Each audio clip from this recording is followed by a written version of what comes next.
What is poppin', ladies and gentlemen? Welcome back to another YouTube video, and today we gotta talk about Black Ops Cold War. Yesterday was the official Cold War multiplayer reveal, and we got a bunch of juicy details about what could potentially be going on with Search and Destroy in this game. But before we get into the video, make sure you like if you're excited about Cold War, drop a comment, I want to see who's supporting, and make sure you sub, because I'm gonna say it right now, folks, we are gonna be the one-stop shop for 1v1 S&D in Cold War. I have a bunch of really cool videos planned for you guys. I've got an ultimate Cold War S&D guide. I've got map breakdowns, rush routes, nade spots, crosses. We're going to cover everything. So if any of that sounds good to you guys, make sure you drop a sub now, turn notifications on. We are uploading videos every Tuesday and Thursday at 5:30 p.m. Eastern Standard Time. All right, and without further ado, let's get into the video. Alright guys, so I also just want to clarify that this is not actually my gameplay. I have left a link in the description to the original video.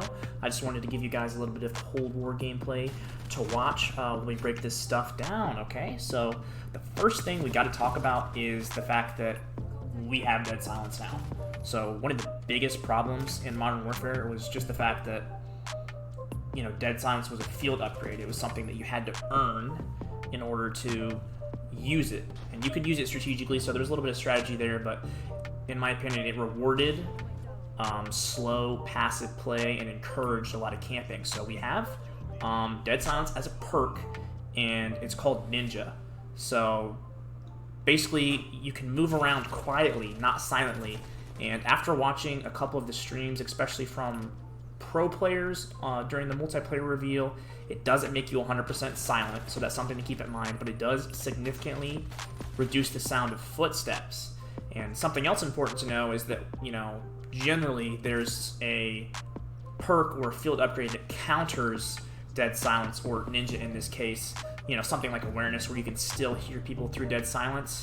And in this game, we do have a field upgrade called the Field Mic, which is essentially kind of like a version of Awareness, but we did get a confirmation that Ninja completely counters this.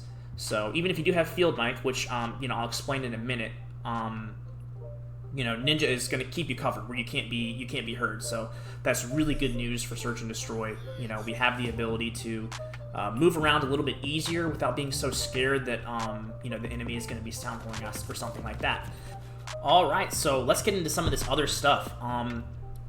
Definitely one of the things I want to bring up is that quickscoping is in the game, and there is going to be a sniper glint, which is, I think, super important. There should definitely be a counter to sniping, so that's good to know. Quickscoping, probably a really great option in pubs. I'm also very interested to see exactly how snipers are going to play out in competitive Search and Destroy. If you have a really good sniper on your team, it can really make the difference in getting a win or not. And I think that from what I've seen from the map so far, snipers could be really powerful. So we'll definitely keep that in mind. Also, this is definitely a topic for another video, but score streaks do not reset upon death. I'll leave a link to a little bit more detail about that. It sounds like they've done some things to negate that, because especially with Search and Destroy, where you're supposed to only have, you know, 1 life per round, and score streaks aren't resetting upon death, I think, you know, there should be counters to that. So we'll leave some more details on that in the description. I don't think we're going to have to worry about that too much in competitive play. Also, it's important to note that even for public match Search and Destroy, we are at 6 rounds instead of the 4 rounds we've had in some previous CODs, which I think was a very smart decision. It's going to normalize just having 6 rounds in general, which is going to be really cool just for getting people more adjusted to exactly how many rounds we play in competitive, because I know they're trying to push pro play and the CDL a lot this year. And then I think the next biggest thing to talk about is really just the creative class system, which is going to be the bulk of this video, you know.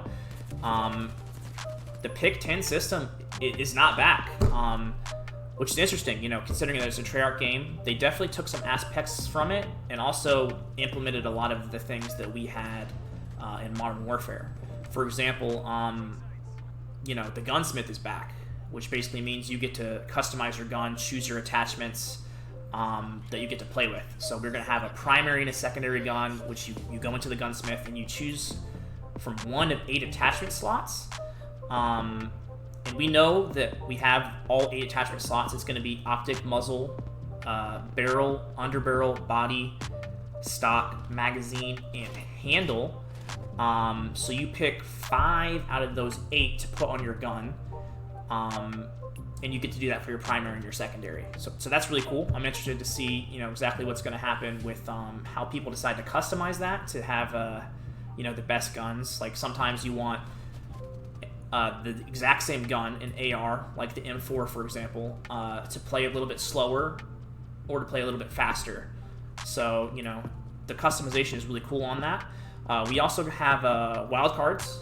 The ones we saw in the alpha were Danger Close, Lawbreaker, Gunfighter, and Perk Greed. And I'll just go over those for you really quick. Danger Close is what we've traditionally seen in the past. You get to carry an extra lethal, which will almost definitely be banned in competitive Search and Destroy. We have Lawbreaker, which is going to allow you to equip any weapon in either slot and equip any perks. I think that just means that you won't be restricted by the perk slot. That kind of sounds like something similar to Overkill. Probably definitely be banned in competitive Search and Destroy. But the 2 interesting ones here really are Gunfighter, which allows you to unlock 3 additional attachments for your gun. So you can utilize all 8 of those, which could be pretty broken. But if you have to pick between that and this next one, which is called Perk Greed, which allows you to have 3 extra perks, I think that might make sense, from a strategic perspective. Like, do I really want 3 extra perks, or do I want 3 more attachments? I think it'll depend a lot on the playstyle. Your more OBJ-centric players who like to plant the bomb, do the objective work. Selfless players might going to want to pick up Perk Greed. And then maybe the slower, kill-hungry players might go for Gunfight to just make their gun even more powerful. So there could definitely be some strategy there. I'm interested to see, if they get banned in competitive play at all. The early parts of the game are really in a learning experience.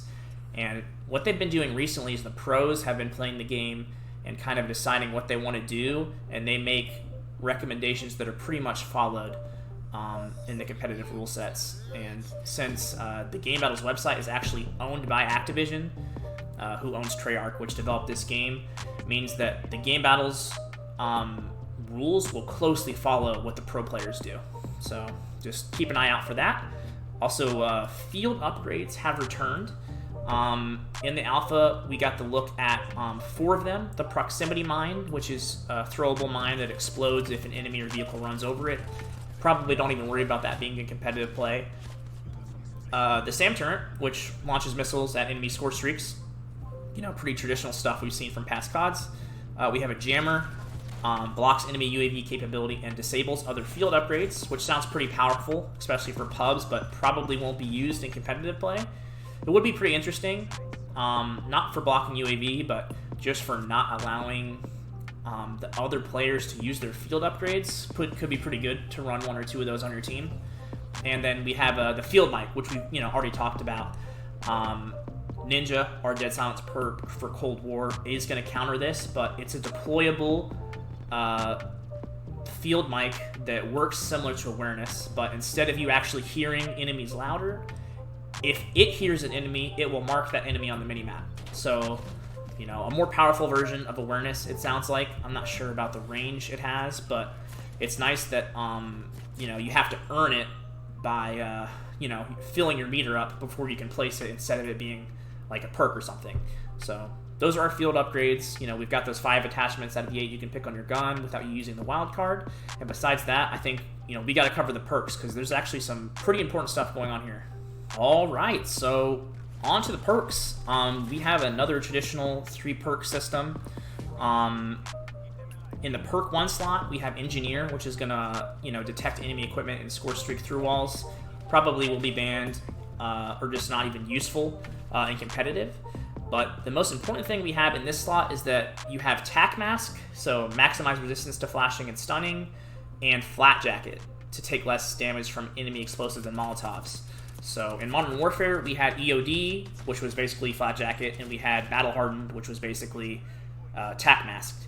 But they were in the Perk 1 and the Perk 3 slots, so if you wanted to, you could be safe from nades and stuns at the same time. In this game, you're going to have to choose. So your Perk 1 slot is pretty much almost always going to be Tac Mask or Flat Jacket.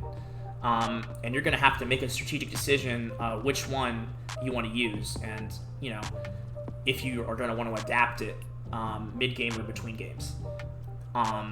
In the perk 2 slot, we have Scavenger, replenish ammo from fallen players, very similar to previous CODs. Quartermaster, where we can recharge equipment over 25 seconds. Sounds a little bit similar to like tune-up that we had in Modern Warfare, so that might be the one to go to on perk 2. Tracker, see imprint of enemy footsteps, aim at enemies to reveal them on your team's minimap. I'm almost positive that Scavenger and Tracker are just going to be completely banned, or not even useful in competitive search and destroy, so pretty much going to be running Quartermaster there. And for the perk 3 slot, we have Cold-Blooded, so AI-controlled score streaks will not target you, player-controlled score streaks will not highlight you, show up cold on thermal, players and vehicles won't see your nameplate. So that's going to be a really good one for public map search and destroy, but it will definitely be allowed, especially if thermals are allowed in competitive play. And like I keep saying, the early stages of the game, there's a lot of things being changed, so that could be a potential perk option, but you're going to have to give up Ninja in order to do that. And then obviously we have Ghost in the perk 3 slot, which is going to mean you're undetectable by enemy spy planes whenever you are moving, planting, or defusing bombs, or controlling score streaks. So the important thing to note about that is just that, it probably doesn't work while you're standing still, which is really good, because I think a theme I'm seeing with Cold War so far is that they aren't trying to reward camping. They're trying to reward aggressive play, which I think is really smart, but they'll probably make up for that with some skill-based matchmaking just to make sure that new players still have a good time with COD. And then obviously we have Ninja, which we've talked about extensively. And the important things to note about that is just that you sprint quietly instead of silently, and that you're resistant to the field mic. And the field mic, is just like what we talked about, the deployable version of awareness, and it's just going to allow you to be, not affected by that. Like I said, field mic will probably be banned in competitive play, but those are the perks we have. All right, so that's basically it. We got a really good look at what we can potentially expect to happen for Cold War Search and Destroy. Like I said at the beginning of the video, if you guys are excited about Cold War, make sure to drop a like on the video, subscribe if you want to see competitive Search and Destroy content, especially 1v1 content, because I am bringing that to the table all year long. Thank you guys for watching. Let me know what else you guys want to see, and you guys have a good one.